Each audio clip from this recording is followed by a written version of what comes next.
नमस्कार दोस्तों, अब समर सिंह को जेल में लग रहा है आकांक्षा दुबे से डर। जी हाँ दोस्तों, इस बार की सबसे बड़ी खबर निकल कर रहा है, जिसमें समर सिंह ने बहुत बड़ा खुलासा करते हुए बताया है कि आकांक्षा दुबे से जेल में समर सिंह को लग रहा है बहुत डर। दोस्तों क्या है मामला, जानेंगे विस्तार में, आप लोगों का पूरा वीडियो दिखाएंगे।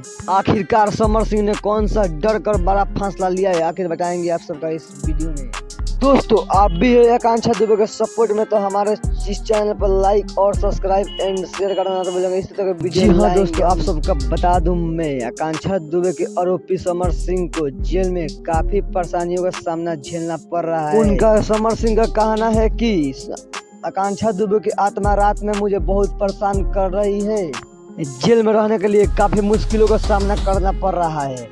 आकांक्षा दुबे को माँ के कहना है कि मेरी बेटी सपना में आ रही है, एनी टाइम मेरे साथ रहती है, और उनको कहना है कि जो मेरी बेटी हर समय मेरी मुश्किलों में मेरे साथ रहती है।